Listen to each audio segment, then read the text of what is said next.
Oi, alunos! Agora nós vamos realizar a nossa correção de atividade da aula passada. Na aula passada, vocês leram um texto do Carlos Drummond de Andrade chamado Aula de Português e fizeram a interpretação do mesmo. Então, vamos lá. Aula de português. A linguagem na ponta da língua, tão fácil de falar e de entender.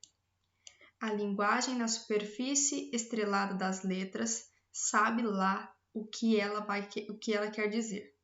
Professor Carlos Góes, ele é quem sabe e vai desmatando o Amazonas da minha ignorância. Figuras de gramática esquipáticas atropelam-me, aturdem-me, sequestram-me. Já esqueci a língua que eu comia, em que eu pedia para ir lá fora, em que eu levava e dava pontapé. O português são dois, o outro é um mistério. Então, nós tivemos esse texto para vocês analisarem. Qual que era a primeira pergunta? Número 1. Na primeira e na segunda estrofes, o eu lírico faz referência a dois tipos de linguagem. Ao lembrar-se das aulas de português, explique o que ele quer dizer sobre essas duas formas de linguagem. Vamos na resposta. Na primeira estrofe, o eu lírico refere-se à linguagem que o falante nativo de português emprega e compreende sem dificuldade, isto é, a linguagem de uso comum, tão fácil de falar e de entender.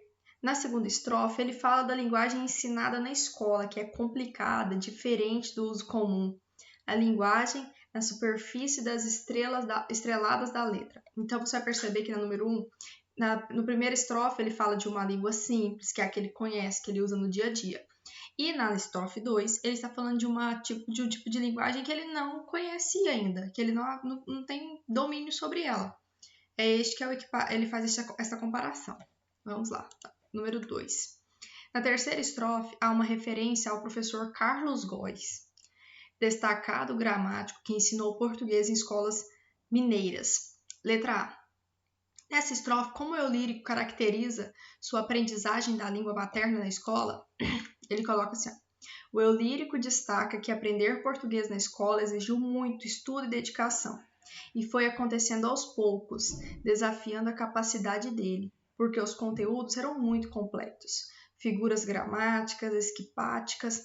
Então ele não consegue entender que a língua portuguesa ensinada na escola é a mesma que ele fala em casa, porque em casa ele tem um outro tipo de linguagem, então ele não consegue associar que ele sabe falar o português.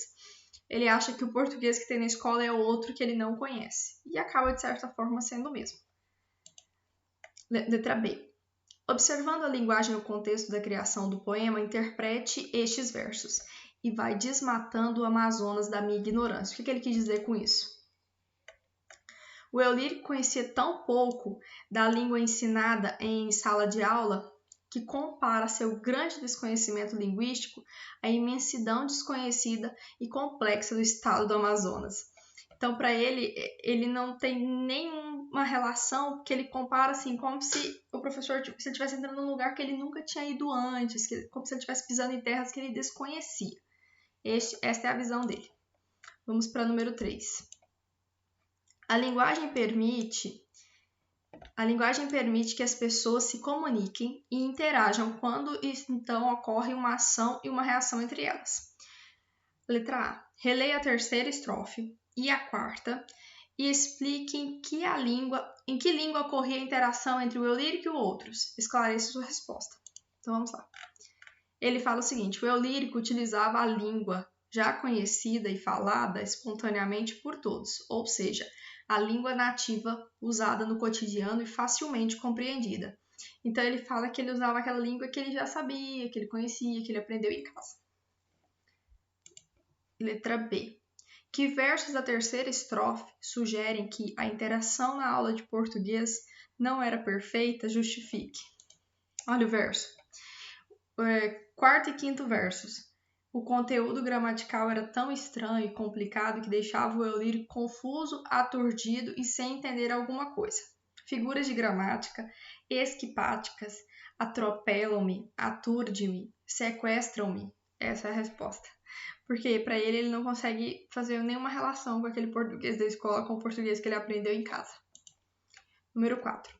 Na quarta estrofe, ocorre uma retomada do tipo de linguagem mencionada na primeira estrofe. A linguagem espontânea do falante nativo. De acordo com a quarta estrofe, em que situações era mais comum a comunicação nessa linguagem espontânea? Ele diz o seguinte, que nas atividades habituais e cotidianas, ou seja, aquelas do dia a dia. Por exemplo, no momento das refeições, durante conversas e questionamentos dos familiares e nos relacionamentos afetivos. Lá no poema ele diz, que durante o namoro, então isso é importante. Número 5. Na quinta e última estrofe, o eu lírico sintetiza sua opinião sobre os dois tipos de linguagem mencionados nas estrofes iniciais. Como se pode interpretar, então, este verso final? Para o eu lírico, há duas línguas no português. Uma que ele conhecia e falava com facilidade, e outra desconhecida e difícil de ser assimilada, pois é ensinada apenas na escola e por meio de estudo de gramática. Aqui você tem que perceber que essa atividade ela é uma crítica à forma de ensinar a língua portuguesa na escola, Porque ele entende que os alunos não conseguem associar que a língua que eles falam em casa é a mesma que fala-se na escola. Vocês mesmo, durante a apresentação dessa tarefa para mim, quando vocês me mandaram, a número 5, vocês responderam assim que o português é muito difícil de entender e que vocês nunca iriam aprender. E assim, vocês já sabem português. Eu dou aula somente para alunos falantes de português. Todos vocês dominam a língua portuguesa. Vocês podem não dominar a linguagem culta, a da norma culta, mas vocês dominam com certeza a língua portuguesa. Então, assim, o que vocês desassociam está totalmente relacionado e associado. Você tem que entender o seguinte, você usa sintaxe, você usa morfologia, você usa semântica, tudo isso quando você está falando. Você só não consegue perceber os momentos onde você usa e não usa. Então, espero que vocês tenham entendido. Até a próxima. Até mais.